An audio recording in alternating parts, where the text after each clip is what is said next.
Kagulat World. Buong Germany na mangha. Hindi pa man nagsisimula ang main draw ng Porsche Tennis Grand Prix sa Stuttgart. Isang pangalan na agad ang umingay sa buong tennis world, si Alexandra Ayala.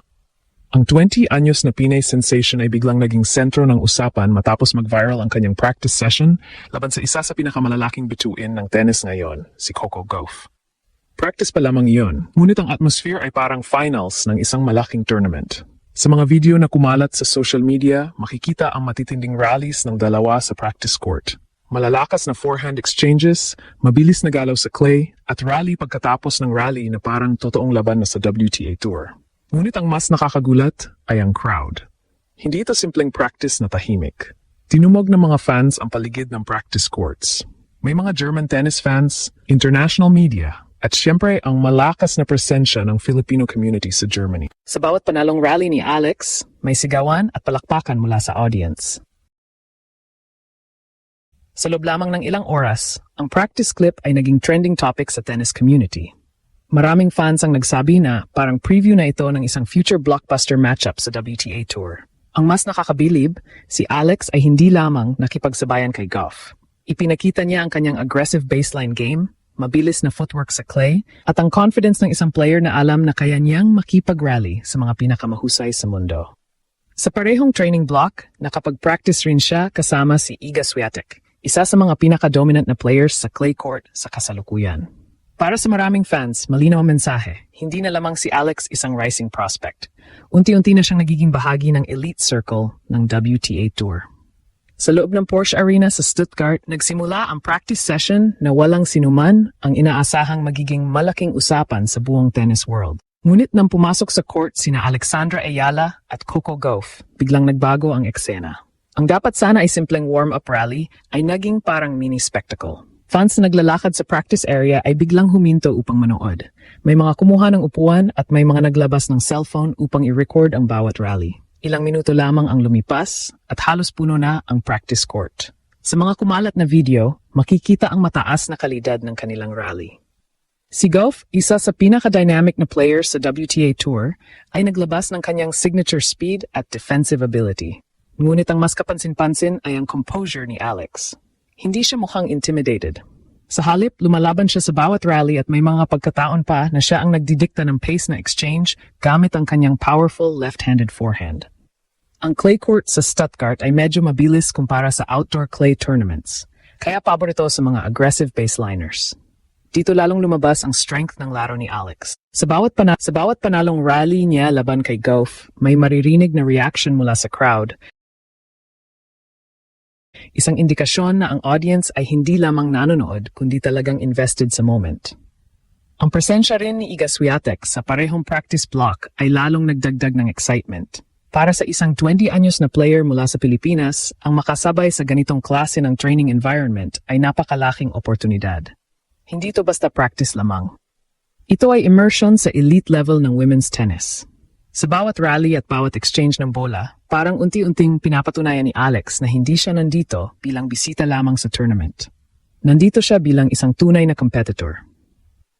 Habang kumakalat ang videos ng practice sa social media, maraming fans ang nagsimulang magbigay ng komento tungkol sa kanyang composure at confidence. May ilan pang nagsabi na si Alex ang maaring maging dark horse story ng Stuttgart. Ngunit bago pa man mangyari ang anumang potential upset sa main draw, may isang malaking hamon muna siyang kailangang harapin.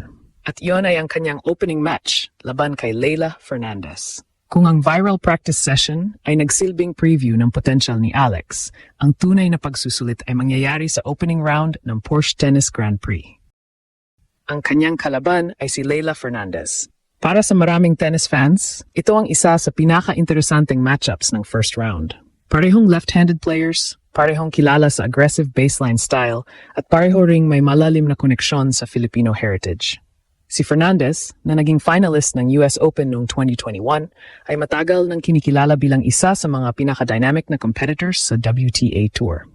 Sa edad na 23, mayroon na siyang ilang WTA titles at maraming karanasan laban sa mga top 10 players. Pero si Alex ay may sariling momentum na dala papasok sa Stuttgart.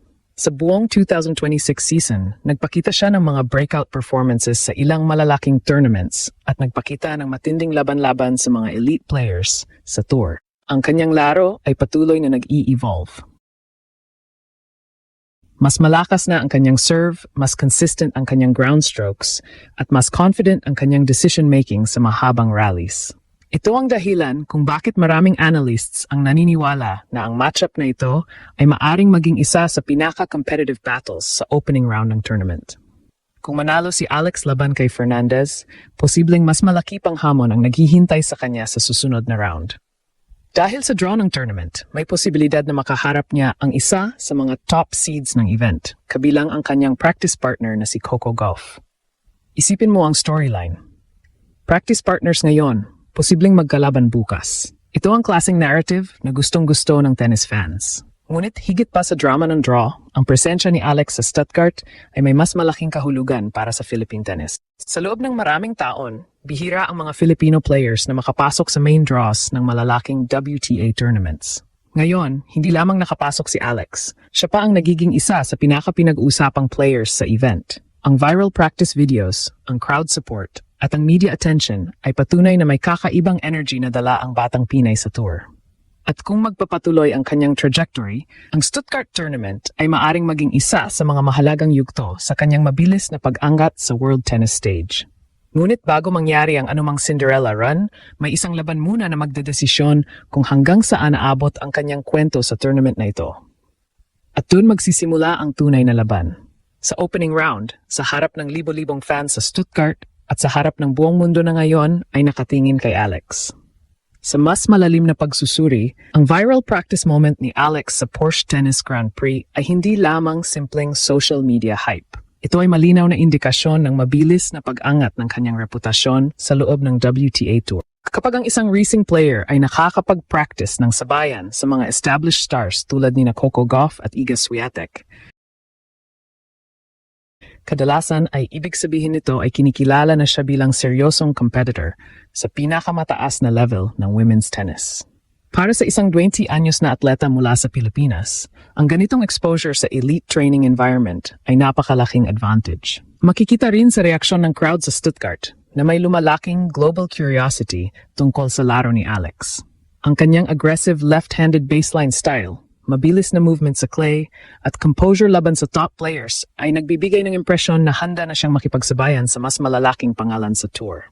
Sa mga ganitong tournaments, mahalaga ang momentum at confidence, at ang suporta mula sa fans ay maaring maging malaking psychological boost. Kung magagamit ni Alex ang energy na ito sa kanyang opening match at sa mga susunod pang rounds, posible na ang Stuttgart ay maging isa sa mga key stepping stones sa kanyang pag-akyat sa mas mataas na ranking sa WTA Tour.